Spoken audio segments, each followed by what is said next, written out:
Hey everyone, मैं आपकी story teller Ananya आप सभी के लिए एक यूनिक सा स्टोरी लेके आई हूँ। ये स्टोरी 2 पार्ट में होगा, जिसके बस 2 ही एपिसोड होंगे। सो आप लोगों को पसंद आए तो प्लीज़ कमेंट करके बताइएगा, क्योंकि ये स्टोरी थोड़ी सी अलग है सबसे। So let's start the story. Story की शुरुआत होती है और हम देखते हैं एक ट्रेन के सफ़र में दो फ्रेंड्स बनारस से राजस्थान जा रहे होते हैं। ट्रेन अभी भी बनारस के स्टेशन में ही रुकी हुई होती है और हमारे जो दो दोस्त होते हैं, एक का नाम होता है अमन, एक का नाम होता है अभी। सो हमारा जो अमन होता है वो फूट फूट के एकदम रो रहा होता है, और उसको ऐसा रोता हुआ देखे ना हमारे अभी का दिमाग एकदम छन्ना जाता है, और वो गुस्से मन को बोलता है कि अम्मा मियाँ तुम चिरांड हो क्या यार, जब देखो रोते रहते हो, तुम्हारी अक्ल खास चलने की है क्या? एक लड़की ने तुमको क्या छोड़ दिया, तुम तो ऐसे बिहेव कर रहे हो जैसे कि तुम्हारी पूरी दुनिया ही लौट गई। तो अमन बोलते हैं अभी भाई आपको क्या पता दिल टूटने का क्या दर्द होता है। मैंने उसको कितना प्यार किया था भाई, सड़कों में बैठा के रखा था, अपनी दुनिया बनाई थी यार उसको, वो मुझे छोड़ के कैसे जा सकती है। तो अभी बोलते हैं कि यार तुम चिरांड की चिरांड ही रहोगे, बदलो यार खुद को, एक लड़की छोड़ के चली गई है, तुम्हारी कोई मौत नहीं हो गई है, एक लड़की की दूसरी आएगी, कुछ कुछ नहीं होता, दूसरी बारी प्यार हो जाएगा तुमको, तुम इतना टेंशन क्यों ले रहे हो भाई, सब ठीक है, इट्स ओके, होता है, लाइफ है, लड़कियां आती है जाती है, रिलेशनशिप बनता है टूटता है, तुम इतना इतना तुम क्यों इतना यार एकदम ट्रेन सर पे उठा के रखे हो। तो अमन बोलते हैं अभी भाई प्यार थी, वो मेरा प्यार थी, और मेरा तो प्यार पर से भरोसा ही उठ गया अभी भाई, सारी की सारी लड़कियां ऐसी ही होती है, सब एकदम गलत होती है, सब ऐसे ही होती है। ऐसा बोल के ना वो रोने लगता है। तो अमन बोलता है कि अब तुम अम्मा मियाँ तुम चुप करोगे, तुम कितना सर खा रहे हो मेरा, तुमको पता भी है। तो अमन बोलता है भाई मेरा दर्द तेरे को तेरा सर खा रहा है, तुझे तुझे तुझे अंदाज़ा ही नहीं है कितने पेन में मैं हूँ। अगर अगर तूने कभी प्यार किया होता ना, तुझे तुझे प्यार का दर्द पता होता है ना, तो तुझे पता होता, तूने तो कभी प्यार किया ही नहीं, तुझे क्या पता पेन क्या होता है, तुझे क्या पता दर्द क्या होता है। तो अभी को एकदम बहुत ज़्यादा गुस्सा आ जाता है, और वो अमन को बोलता है कि किया था मैंने भी किया है प्यार उससे, जो इस दुनिया की सबसे खूबसूरत लड़की है उससे, जो दिल की एकदम सोना है, जिसे एक नज़र देखे ना इंसान प्यार करने से रोक नहीं पाए, ऐसी लड़की से मैंने प्यार किया था। तो अमन ये सुन के एकदम शौक हो जाता है, और एकदम कुछ बोलना ये मतलब रोना बंद करके बोलता है क्या भाई, आप आपने आपने प्यार कब, किससे, कौन है वो? तो स्टेशन के बाहर एक लड़की को दिखाते हुए अमन को अभी बोलता है कि वो देख, वो जो सामने देख रही हो ना, वो लड़की चांद सी खूबसूरत, ब्लू कलर के सलवार सूट में येलो कलर का दुपट्टा, जो उसकी चांदनी बिखेर मतलब सूरज सी जो सुंदर है ना, वो थी, वो है वो लड़की जिसे मैंने देखते ही प्यार किया, और अब से नहीं, पूरे कॉलेज टाइम से। तो अमन एकदम शॉक हो जाता है, एक बारी वो अभी को देखता है, एक बारी उस लड़की को देखता है, और बोलते भाई ये बंदी, तुझे इसके बारे में पता है ना? तो अमन बोलता है कि, तो अभी बोलता है कि पता है भाई, ये मेरी ज़िंदगी है, बट मैं इसको कभी बोलूँगा नहीं मैं इसको कितना प्यार करता हूँ, ये मेरे लिए क्या मायने रखती है। तो हमन बोलते हैं भाई तो प्यार करता है तो बोलने में दिक्कत क्या है, किसी और की वो हो जाएगी उसके बाद बोलेगा ना, क्या फिर क्या फ़ायदा रह जाएगा तेरे प्यार करने का। तो अभी बोलता है कि भाई देख रहे हैं उस लड़की को, कितने लोगों के बीच वो खड़ी है, उनमें से कितने लड़के हैं कितनी लड़कियां हैं, और वो किसी से भी गले मिल रही है, वो किसी को भी हक कर ले रही है। भाई ऐसी लड़कियां ना किसी का घर नहीं बसा सकती, ये बस पसंद आ सकती है। मुझे प्यार हुआ है इससे, इज्जत करता हूँ, बट इसको मैं अपनी ना दुनिया कभी नहीं बना सकता। प्यार है बट ये मेरी घरवाली कभी नहीं बन सकती। तो अपने प्यार को मैं दिल में ही दफन करके ना, ऐसे लड़कियों से तो मैं दूर ही रहना अच्छा लगता हूँ जिनका कुछ ईमान ही नहीं है। तो अमन बोलता है कि अभी भाई तू ऐसे बोल कैसे सकता है, वो देख कितनी सुंदर है, और लड़कियां लड़कों से दोस्ती करती है तो क्या वो अच्छी नहीं होती क्या? सारी लड़कियां एक जैसी नहीं होती भाई। तो अभी बोलता है कि भाई थोड़ी देर पहले तो तू बोल रहा था सारी लड़कियां एक जैसी होती है, बेवफा होती है, अब तो बोल रहे सारी लड़कियां एक जैसा नहीं है। अम्मा मियाँ तुम सच में चिरांड हो यार, तुम पहले तय करो लड़की अच्छी होती है कि नहीं होती, और चलना रात की बात की, ऐसे लड़की आती रहती है ज़िंदगी में, छोड़ यार, फिर से मोहब्बत हो जाएगी हमें, फिर से इश्क वाला लव करेंगे हम भी। तो अमन बोलता है भाई तू क्या बोल रहे, तू समझ पा रहा है? तो अभी बोलता है कि छोड़ ना भाई, ये ट्रेन उतने में स्टार्ट हो जाती है, और वो जो लड़कियां अपने सारे फ्रेंड्स के साथ बातें कर रही होती है ना, वो भागते हुए ट्रेन को पकड़ने लगते हैं सारे फ्रेंड, और अभी और अमन की आंखों से ना ये सारे लोग ओझल हो जाते हैं, और ट्रेन चलने लगती है बनारस से राजस्थान तक। टाइम के साथ ट्रेन की स्पीड भी बढ़ती जाती है, और सुबह का शाम हो जाता है। प्राची और उसके पूरे ग्रुप एकदम पूरे मस्ती में होते हैं। एक का नाम होता है, प्राची की एक फ्रेंड का नाम होता है जिसका नाम होता है माही, जो कि उसकी बेस्टी होती है, और उसके बहुत सारे फ्रेंड होते हैं, जिन बहुत बड़ा ग्रुप होता है, इतने बड़ा कि वो जो एक का पूरा स्लीपर क्लास बस उन्हीं के ग्रुप का एकदम बुक होता है।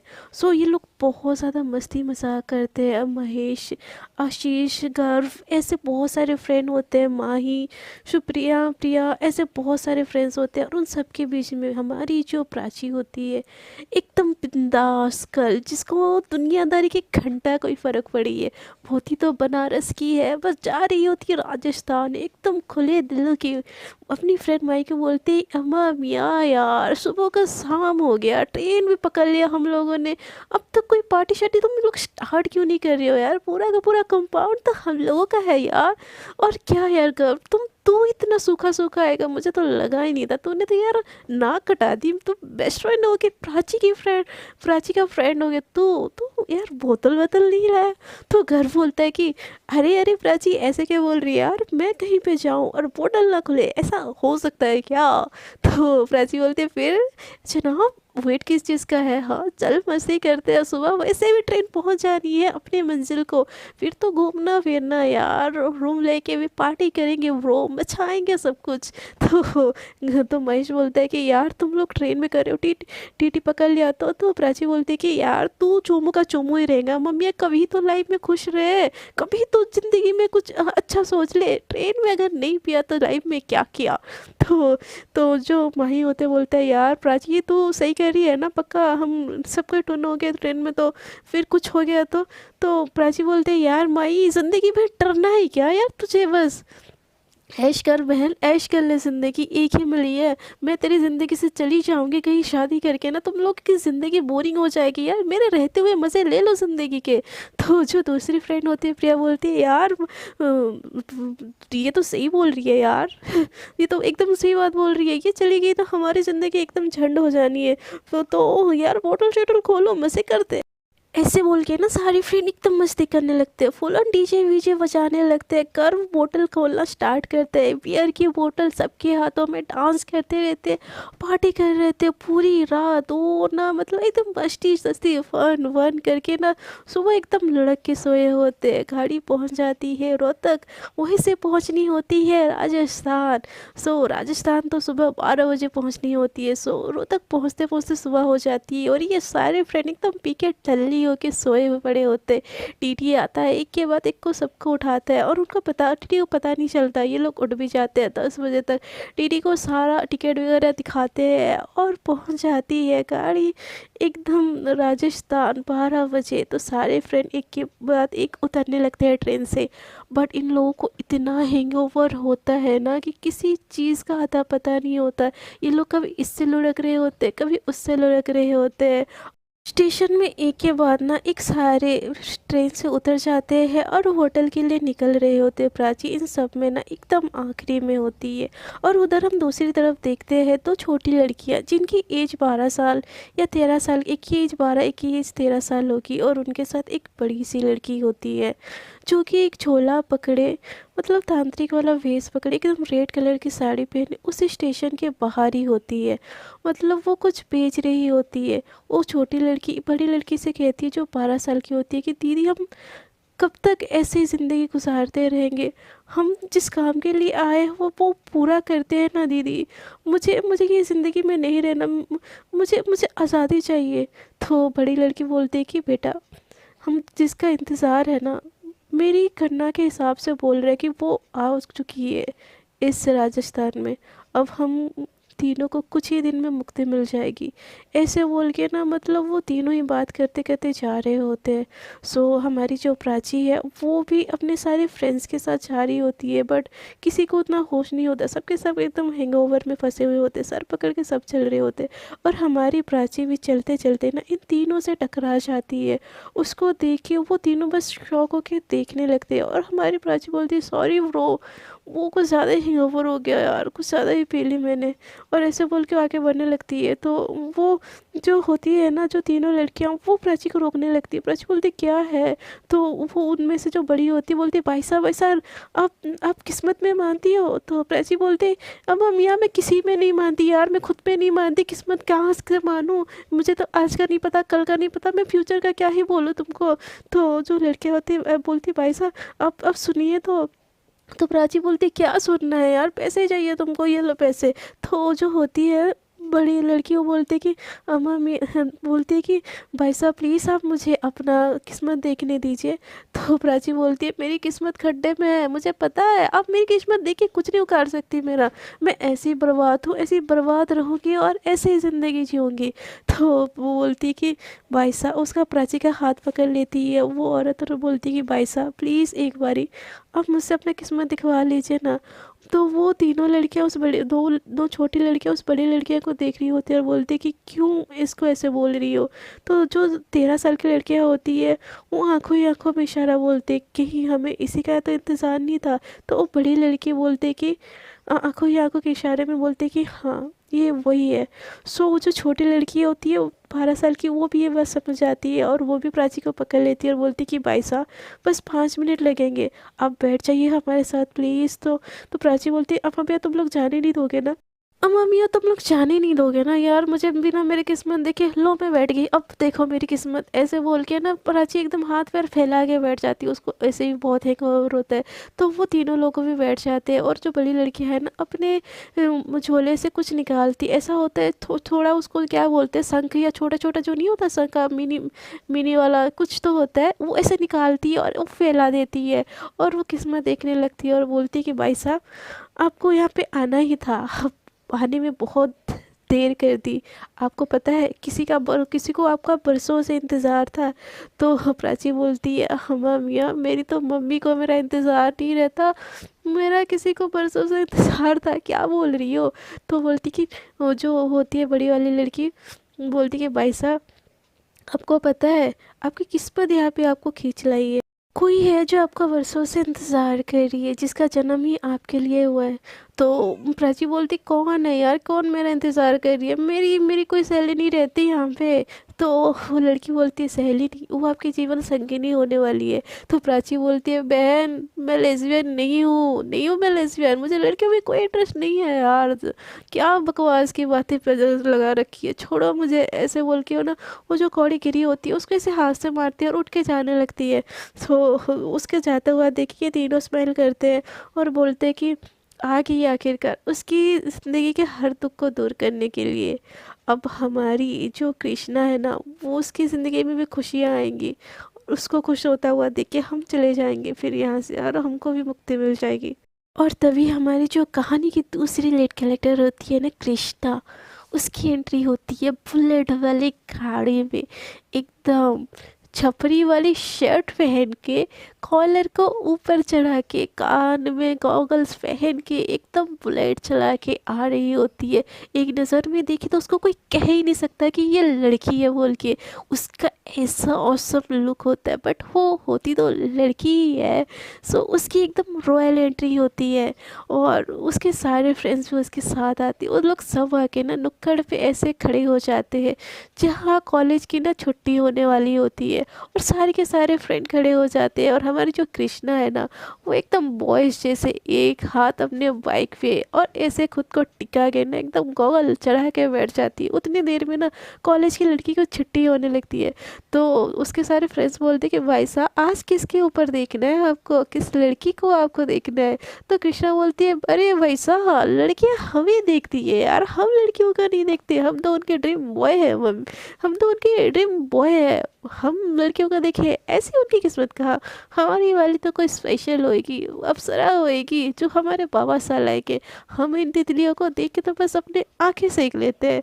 तो वो दूसरा वाला बोलता है कि अरे भाई साहब की तो बात ही अलग है, आप तो मुखिया के बेटे हो, आपको कोई कंपटीशन तो है ही नहीं। उतनी देर में लड़कियां सामने से चले जाते हैं। जो हमारी कृष्णा होती है ना, अपने नाम की तरह ही होती है, उनमें से लड़कियों को देखती है और गाना गाती है, तेरा ध्यान किधर है, ये तेरा हीरो इधर है, ऐसे बोल के ना गाना के लड़कियों को छेड़ने लगती है एकदम फूलन छपोरी टपोरी स्टाइल में। राजस्थान के लड़के जैसे होते नहीं है यार, अच्छे होते हैं बट ये थोड़ी सी हमारी जो कैरेक्टर है ना एकदम छपरी टपोरी टाइप है। सो लड़कियों को देख के उसको उनको लाइन वन इनका फेवरेट टाइम पास होता है जो अपने फ्रेंड्स के साथ मिलके वो कर रही होती है। और उनको देख के ना ऐसा गाना गाती है कि तेरा ध्यान किधर है, ये तेरा हीरो इधर है। सो एक लड़की उसको देख के बोलती कि तेरा ध्यान किधर है, मेरा चप्पल का साइज 9 है, काल में लगा दूंगा ना तो मुंह दिखाने लायक नहीं रहोगे। तो कृष्णा एकदम से खड़े हो जाते हैं और बोलती कि बेबी मुखिया का बेटा हूँ, हिम्मत है तो हाथ लगा ले। तो दूसरी वाली बोलती कि छोड़ ना यार इन चिचोरों को, इनका कुछ काम धंधा नहीं है, लड़कियों को देखे ऐसे ताड़ते रहते हैं। तो कृष्णा बोलती है हाय हाय इतनी किस्मत तुम्हारी कहाँ, हम तो बस यहाँ पे टाइम पास करने आते हैं, ऐसे बोल के वो हंसने लगती है। तभी तभी वहाँ पे एक अधेड़ उम्र की, मतलब इसकी एज होगी 35 होएगी, 35 नहीं 45 होएगा, उतने एज की उम्र की एक औरत आती है। और उसको देख के ना कृष्णा एकदम कांपने लगता है। वो औरत कुछ नहीं देखती है और एकदम उसको खींच के थप्पड़ लगाती है और बोलती है कि चलो घर चलना है हमें। तो कृष्णा एकदम थर के कांप जाती है। वो होती है कृष्णा की मासा। उसको देख के कृष्णा पूरे दुनिया के सामने कितना भी चौड़ा हो जाए ना, अपने मासा और पापा सा के सामने एकदम भोला भंडारी बच्चा रहता है। सो अपनी माँ को देखे तो एकदम थर थर काँपने लगता है। और वो बाइक स्टार्ट करता है, बुलेट स्टार्ट करता है और बोलते हैं मासा वो तो मैं बस बस। तो उसकी मासा बोलती कि तुमको कुछ बोलने की ज़रूरत नहीं है, तुम घर चलो, मुझे तुमसे कुछ बात करनी है। तो कृष्णा बोलते बट मासा ऐसा कुछ नहीं है, मैं ऐसा ऐसा नहीं हूँ मासा। तो बोलती है तुम चल रहे हो कि तुम्हारे दोस्तों के सामने तुमको और तो थप्पड़ लगाओ। तो कृष्णा बोलती अच्छा चल रहा हूँ मासा, ऐसे बोल के बाइक स्टार्ट करती है। तो उसकी माँ उसके पीछे बैठती है और गाड़ी चलती रहती है। तो कृष्णा एकदम बहुत डरा होता है और उसकी माँ उसके ऊपर बहुत गुस्सा होती है। तो उसकी मासा बोलती कृष्णा तुमको पता है ना तुम कौन हो। तो तो वो कृष्णा बोलती कि हाँ मासा मुझे पता है, मैं आपका लाडला बेटा हूँ, इकलौता छोरा हूँ आपका मैं। तो कृष्णा की माँ बोलती है कृष्णा तुम भूल रही हो कि तुम कौन हो। पूरी दुनिया से बचाने के लिए मैंने तुमको लड़की से लड़का बना के रखा है, बट तुम्हारी असलियत क्या है तुम भूलो मत। तुम खुद भी एक लड़की हो और तुम एक औरत हो कि दूसरी औरतों को कैसे ऐसे बेइज्जती कर सकते हो। ये बात सुन के ना कृष्णा को थोड़ा सा बुरा लगता है और वो बोलती कि मासा मुझे पता है मैं एक लड़की हूँ और ये राज बस हम दोनों को ही पता है, बाबा सा को या किसी को नहीं पता है। तो उसकी माँ बोलती है बेटा मैंने अगर राज नहीं रखा होता ना और तुमको लड़की की जगह लड़का नहीं बनाया होता ना तो तुम शायद अभी ज़िंदा नहीं होती। इन बाकी लड़कियों की तरह तुम ऐसे खुश नहीं होती, तुम चाहे शायद आज मुझसे छिन चुकी होती। सो बेटा तुम भूलो मत तुम एक औरत हो और दूसरी औरत का ना ऐसा डिसरिस्पेक्ट करना बंद करो। ये सारी चीज़ें अच्छा नहीं होता बेटा। तो कृष्णा बोलती कि मासा प्रॉमिस करता हूँ आज के बाद से ना किसी लड़की को आँख आँख उठा के नहीं रखूँ देखूंगा। तो उसकी मासा उसके सर पे एक चपेट लगाती है और बोलती कि अच्छे से पता है हमें कौन सी लड़की को तुम आँख उठा के नहीं देखती और किसी को देखते हो। ऐसे बोल के ना उसको हंसने लगती है। दोनों माँ बेटे हंसने लगते, मतलब माँ बेटी हंसने लगते हैं। उतनी देर में उनकी गाड़ी उनकी हवेली में पहुँच जाते। उसके पापा घर के जो गाँव के एकदम मुखिया होते हैं तो उनको देख के ना दोनों ही थोड़े से काँपने लगते हैं। तो एकदम क्या बोलते हैं कि जो लड़की छेड़ा होता है ना कृष्णा ने, उन्हीं में से ना किसी के पापा आके ना मुखिया जी को कंप्लेन कर दी होती कि कृष्णा ऐसी हरकतें कर रहा है कि वो आते जाते लड़कियों को छेड़ रहा है, ऐसे बिहेव कर रहा है। और ये चीज़ सुन के ना कृष्णा के पापा भी एकदम बहुत ज़्यादा गुस्से गेट में खड़े होते हैं। सो ये दोनों जैसे ही जाते हैं ना, कृष्णा बाइक पार्क करता है, उसकी मासा भी एकदम डरी से ही होती है और कृष्णा भी अपने पापा से बहुत डरता है। तो वो भी एकदम झुक झुक के दोनों जा रहे होते एकदम चुप चुप के। तो उसके पापा से बोलते कृष्णा कहाँ जा रहे हो, इधर आओ। तो कृष्णा बोलते मासा क्या कर दिया आप मैंने। तो उसकी मासा बोलती कि बेटा आप तो आपने किया है, आप ही पापा सा के सामने झेलो। ऐसे बोल के ना एकदम वो साइड से चली जाती है और उस साइड में खड़ी हो जाती है। तो कृष्णा के पापा बोलते कृष्णा मैंने बोला ना, तुमको सुनाई नहीं दिया, यहाँ आओ। ऐसे बोल के उसको बुलाते एकदम रोब वाली आवाज़ में। कृष्णा डरती हुई एकदम उनके सामने जाती है। सो उसके पापा बोलते हैं मैं क्या सुन रहा हूँ बेटा, तुम्हारे कंप्लेंट कुछ ज़्यादा ही नहीं आ रहे हो। तो कृष्णा बोलते हैं पापा मैंने तो कुछ क्या ही नहीं, मासा से पूछ लो। तो उसके पापा बोलते हैं बेटा ये क्या हरकतें हैं, तुम आए दिन लड़कियों को छेड़ते हो क्या, तुम्हारी शादी की उम्र होगी, तुम्हारी शादी करवा देनी चाहिए। तो ये सुन के ना कृष्णा के पैरों के नीचे से ज़मीन एकदम खिसक जाती है। भले ही उसको पता होता है कि वो लड़की है, बट दुनिया के सामने तो वो एक लड़का है ना, उसकी आइडेंटिटी एक लड़का है। और जैसे ही शादी की बात आती है ना, कृष्णा की एकदम पैरों के नीचे से ज़मीन ही खिसक जाती है। तो कृष्णा के पापा बोलते हैं छोरा मेरे को लग रहा है ना तुम्हारी शादी करवा देनी चाहिए इस हफ्ते। जैसी भी लड़की मिलेगी, जो भी लड़की मिलेगी ना, तुम्हारी शादी उससे होनी ही है। तो कृष्णा बोलते पापा पापा पापा मैं तो अभी 22 साल का हूँ। मैं तो कॉलेज भी नहीं कंप्लीट हुआ है बाबा साहब। आप मेरे साथ ऐसा नहीं कर सकते। तो उसके पापा बोलते बेटा तूने हमारी जितनी नाक कटानी थी ना, कटवा चुका है, तो इकलौता छोरा है हमारा, इसीलिए तो उससे बोल रहा हूँ बस। अगले लड़के ना, अगले हफ्ते आज ही के दिन जो लड़की मिलेगी ना, जहाँ से मिलेगी उसको उठा लेंगे और तेरे से शादी करवा देंगे। ये सुन के ना कृष्णा और ज़्यादा डर जाती। पापा बोलती अरे पापा साहब ऐसा ऐसा ऐसा ऐसा मत कीजिए, मैं आपका इकलौता लाडेसर हूँ। आप मेरे साथ ऐसा नहीं कर सकते, आप बिल्कुल नहीं कर सकते। तो उसके पापा बोलते बेटा मैं तो भूल रहे हो, मैं आज भी इस गांव का ना मुखिया हूँ और मैंने जो बोल दिया सो बोल दिया। सो अगले हफ्ते ना शादी के लिए तुम तैयार रहना।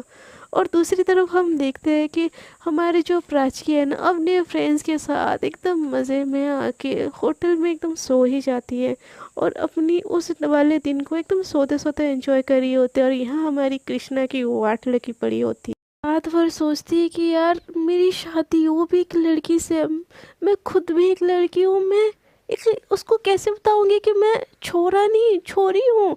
ये सारी बातें ना कृष्णा के दिमाग में एकदम चल रही होती है, एकदम राउंड राउंड। और इस चलते ना वो रात भर नहीं सोती है और उसको उस लड़की के ऊपर इतना गुस्सा आता है, जो उसके घर आके ना इस बार की कंप्लेन बार बार कर रही होती है। जैसे ही सुबह होता है वो बुलेट उठाता है और अपने सारे फ्रेंड्स के साथ ना मिलने जाता है और बोलता है कि भाई साहब मुझे उस लड़की की ना जान ले लेनी है। तो वो सारे बोलते हैं कि वैसा क्या हो गया तेरे को कृष्णा, तेरे को क्या हो गया, कौन सी लड़की तेरी तेरी ज़िंदगी में झंड कर रखी है भाई। तो वो कृष्णा बोलते हैं कि भाई साहब देखो वो जो लड़की है ना, वो जो कॉलेज से बाहर वाली, जो मेरे को 9 नंबर की चप्पल दिखा रही थी, उसका नाम आई गेस कुछ तो होगा, पूजा नीचा श्रेया कुछ तो होएगा, बट नाम से मुझे कुछ लेना देना नहीं है भाई साहब, उसके नाम एक हड्डी पसली तोड़ के रहूँगी। तो उसके सारे फ्रेंड बोलते हैं कि क्या हो गया हमारे लाडेश्वर को, हमारे मुखिया सा के बेटे को। तो वो कृष्णा बोलती है क्या होना है मंजीत, मेरे बाप ने मेरी शादी तय कर दी है, वो भी अगले हफ्ते। और मुझे नहीं करनी है भाई, अभी तो मेरी ज़िंदगी शुरू हुई है, मैंने तो अभी दुनिया देखनी है भाई और लड़कियों को देखना है। तो उसके सारे फ्रेंड बोलते कि वाह बेटा तेरी शादी हो रही है, तो अभी अभी हमें बोल रहा है ये बात। तो वो कृष्णा बोलती कि भाई तुम लोगों को क्या हो गया है, शादी हो रही है मेरी, मैं नहीं कर सकता शादी। तो उसके सारे फ्रेंड बोलते कि भाई तेरे को दिक्कत क्या है शादी करने में, शादी कर मज़े कर भाविसा के साथ, तेरे तो अच्छे वाले दिन शुरू होने वाले हैं। घुमाएगा अपने बाइक पे बिठा के पूरे राजस्थान में। उधर कृष्णा उनको क्या बताती कि वो किस लिए शादी नहीं करना चाहती, क्योंकि पूरे गांव के सामने वो तो खुद को लड़का दिखाए और रखी है। और वो कैसे बताती कि भाई मैं इसलिए शादी नहीं करना चाहता क्योंकि मैं खुद लड़की हूँ और एक दूसरी लड़की से मैं कैसे शादी कर सकता हूँ, ये सोच के उसके दिमाग में चल रहा होता है। वो बोलती कि भाई मुझे उस लड़की को छोड़ना नहीं है, तुम लोग मेरे साथ दोगे कि नहीं दोगे बोलो। तो बोलते कि भाई हम लोग तेरे साथ ही है, तेरे दोस्त है, जिगरी है भाई, तुम जान बोलोगे जान दे देंगे उस लड़की को, तो आज छोड़ेंगे नहीं, चलो। ऐसे बोल के उसके कॉलेज के बाहर जाते, वहाँ पे खड़े रहते, बट वो नहीं आती। तो वो बोलते कि उसके सारे फ्रेंड बोलते कि अरे वो आज तो मेला लगा है गाँव में, सारी की सारी लड़कियां वहीं गई होंगी, वहीं मिल जाएंगी तुमको, जाओ। तो कृष्णा का दिमाग एकदम फिर जाता है और वो बाइक उठा के उस मेले में जाता है और हर तरफ ढूंढता है, ढूंढता रहता है, बट वो लड़की मिलती नहीं है। बोलता है कि अरे यार ये लड़की मिल क्यों नहीं रही है। तो उसके सारे फ्रेंड बोलते हैं अरे चलना उसके नुक्कड़ में बैठते हैं, आ जाएगी कहीं घूमते फिरते, कोल्ड ड्रिंक पीने तो यहीं पे ही आएंगी सारी लड़कियां। ऐसे बोल के ना, ऐसे बोल के एक नुक्कड़ में चले जाते हैं। पान की नुक्कड़ होती है वहाँ पे, जो गुटखा वगैरह होता है वो सब भी होता है, कोल्ड ड्रिंक आइसक्रीम सब कुछ वहीं पे रेडी लगा रहता है। सो वहाँ पे जाके ये सारे फ्रेंड एकदम झुंड में छिचोरों जैसे बैठ जाते हैं और हमारी कृष्णा हमेशा की तरह कॉलर ऊपर करके बैठी रहती है। और वहीं पे हमारी जो प्राची होती है ना, मेला घूमने आ रही होती है। तो हमारी जो दोनों लीड कैरेक्टर है ना, पहली मुलाकात वहीं पे होनी होती है वही दोनों की। सो हमारी जो प्राची है ना, वो भी मेला घूमने अपने सारे फ्रेंड्स के साथ, अपने एकदम बोले तो एकदम झुंड लेके आई हुई होती है। और वो मेला देख के ना बहुत ज़्यादा एंजॉय कर रही होती है और बोलती कि यार राजस्थान आना तो सफल हो गया, कितना कलरफुल कलरफुल है राजस्थान। और ऐसे बोल के वो चारों तरफ घूम रहे होते। तभी दूर से प्राची की नज़र ना इन झुंड पे पड़ती है, जो रंग बिरंगे के कपड़े पहन के कॉलर टेक के कलरफुल गॉगल्स लगा रखे होते हैं। और प्राची देख के अपने फ्रेंड्स को बोलती है देखना कर, वो लड़का देख रहा है जो बुलेट के ऊपर बैठा है, सुकड़ा सा। तो घर बोलता है यार वो तो लड़का कम लड़की ज़्यादा लग रही है फिगर से, वो तो यार लड़की होती ना, कसम से मज़ा आ जाता उसके साथ। तो प्राची बोलती ये देख, तू लड़की हो, लड़कियों के मेरे साथ तो डिसरिस्पेक्ट नहीं कर सकता, देख कोई भी लड़की हो तो ऐसे नहीं बोल सकता, और वो तो लड़का है यार, तो लड़कियों को देख के तेरी नीयत कब से खराब हो रही है। तो घर बोलता है यार वो लड़का है बट देख यार कितनी सुंदर है। तो प्राची बोलते हैं वेट अ सेकेंड, कहीं तू आजकल के तो नहीं हो गया है ना। तो घर बोलता है क्या बोल रहा है यार।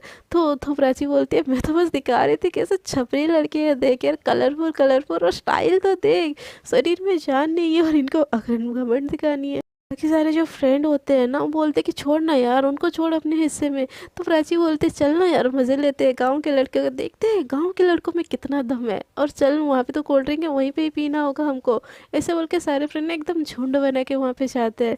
तो ये सारे ना कोल्ड ड्रिंक ऑफर करते हैं और पीने लगते हैं। हमारी जो प्राची होती है एकदम फटी पुरानी जीन्स पहनी होती है और एक टी शर्ट पहनी होती है और फुल ऑन गॉगल्स लगा के, वो भी एकदम स्टाइल में होती है। वो भी कोई शरीफ तो नहीं होती है, दिल की बहुत अच्छी होती है, सबको हेल्पफुल सब कुछ होती है। बट होता नहीं कि नेचर वाइज एकदम खुल्लम खुल्ला बिंदास टाइप बंदी होती है। सो वो भी ऐसे कोल्ड ड्रिंक पीती है और वहीं पे ही एकदम सिगरेट मांग के ना वो भी फूकने लगती है कोल्ड ड्रिंक पीते पीते। और ये सारे चीज़ देख के ना गांव के लड़के एकदम शौक, और हमारी जो कृष्णा है वो भी शौक। वो भी पहली बार किसी बंदी को, वो तो खुद भी कुछ नहीं छूती है ना, वो तो सॉफ्ट ड्रिंक भी मतलब अभी पीना शुरू की है। उसको तो बचपन से ये लगता था कि सॉफ्ट ड्रिंक में भी अल्कोहल होगा, इसलिए वो कुछ नहीं पीती थी। सो वो प्राची को ऐसा स्मोक करता हुआ देखिए, वो एकदम शॉक होके ना फटी फटी आंखों से इन लोगों को देख रहा होता है, इन लोगों के सारे ग्रुप को। तो प्राची बोलती ए लड़के छपरी से देखे रहे ऐसे। तो ये जैसे सुनती है ना कृष्णा, उसके तो दिमाग एकदम ख़राब हो जाता है। बोलते वे लड़की है कौन तू, हाँ खुद तो छपरी स्मोक कर रही है और तू छपरी बोल रही है। तो ये सुन के वो प्राची की एकदम दिमाग ख़राब हो जाता है। बोलता है कि अबे ओए लड़के सुन, अपने बाप के पैसे की पीती हूँ, तेरी नहीं पीती, और तू होता कौन है मुझे जज करने वाला। मैं सिगरेट पीऊँ, मैं कोल्ड ड्रिंक पीऊँ, मैं गुटखा भी खाऊँ, मैं पान भी खाऊँ, क्या कर लेगा। तो कुछ कृष्णा होती है, उसका दिमाग और थन जाता है। बोलती कि छोरी है, छोरी जैसे रहे, ज़्यादा ना छोरे बनने की कोशिश ना कर।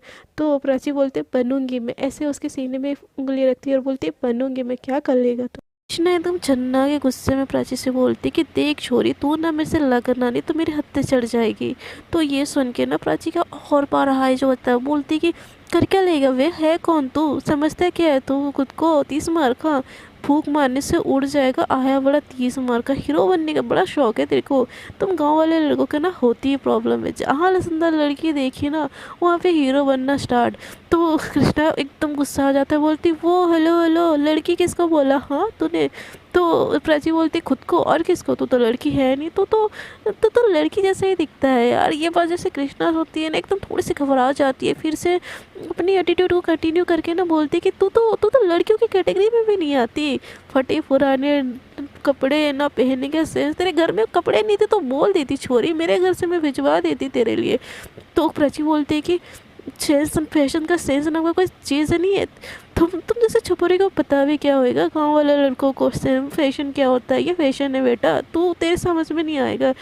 तो कृष्णा बोलती है मेरे ना पल्ले पड़ने भी नहीं है, मेरे को ऐसे फटे पुराने कपड़े पहनने का ना शौक भी नहीं है।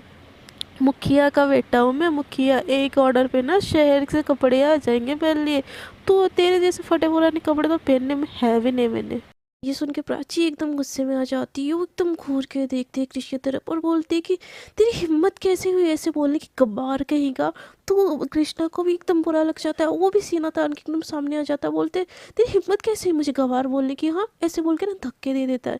इससे ना प्राची को इतना ज़्यादा गुस्सा आता है ना, वो खींच के एक थप्पड़ लगा देती है।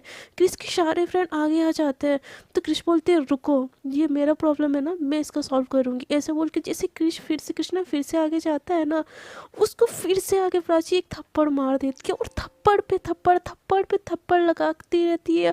और कृष्णा कुछ बोल ही नहीं पाती, बोलती छोरी सुन तो मेरी बात।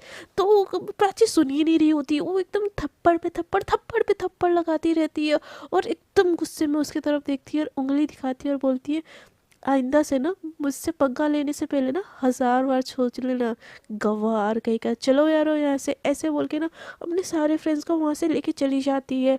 और कृष्णा उसको जाता हुआ देखता रह जाता है और अपने गाल में दोनों हाथ पकड़ के बैठ जाता है।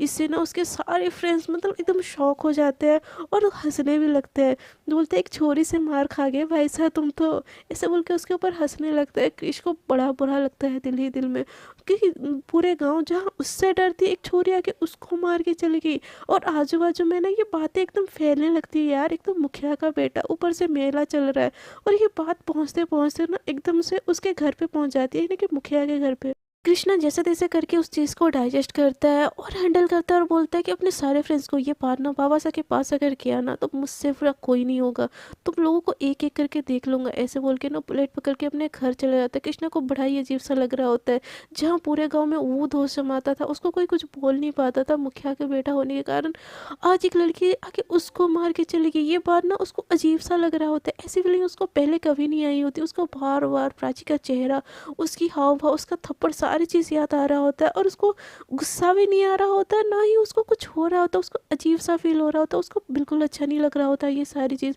वो एकदम सैड होके ना अपने रूम में बैठा होता है। उतने देर में उसके बाबा सा आते और एकदम चिल्लाने लगते हैं, कृष्णा कृष्णा कहाँ है तू छोरा, कहाँ है तू, कहाँ से तू।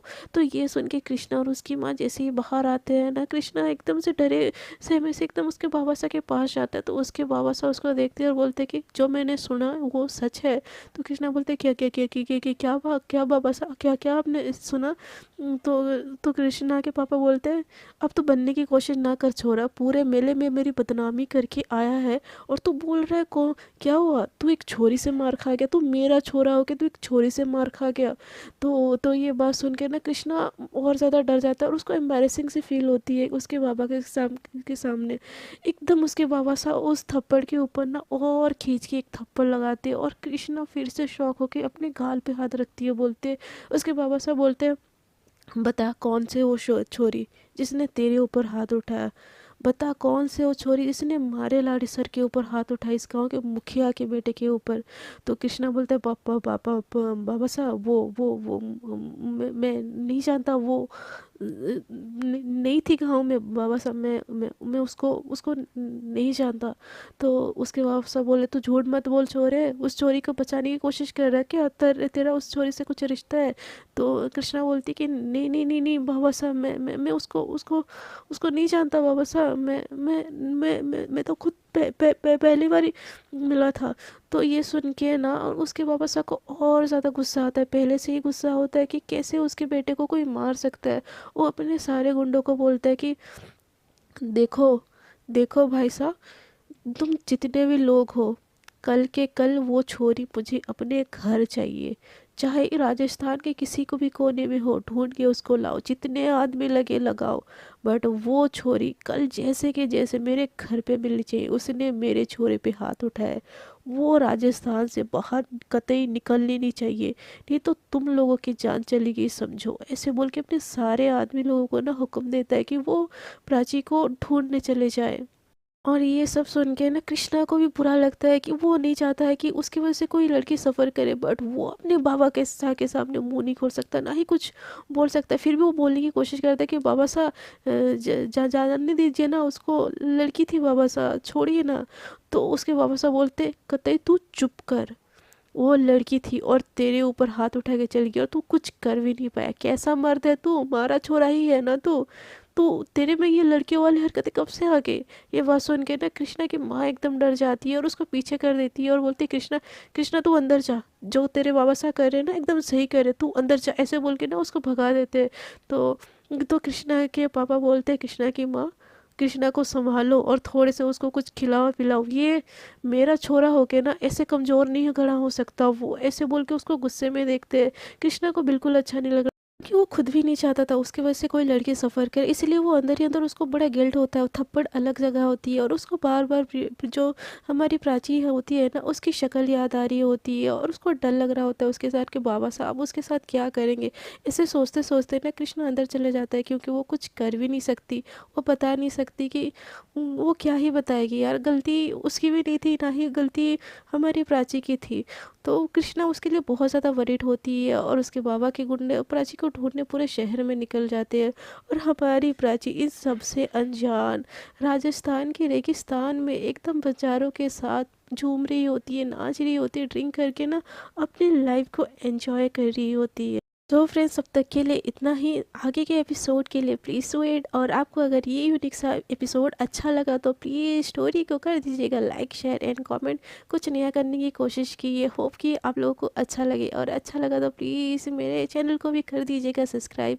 अब तक के लिए इतना ही, टाटा बाय बाय। देखते हैं आगे के एपिसोड में क्या होता है, एक थप्पड़ इन दोनों की ज़िंदगी में क्या भूचाल लाता है और कैसे इन दोनों की ज़िंदगी एक दूसरे के साथ जुड़ जाती है। जानने के लिए बने रहिए मेरे साथ। अब तक के लिए इतना ही, टाटा बाय बाय। अपनी छोटी सी अनन्या को दीजिए विदाई।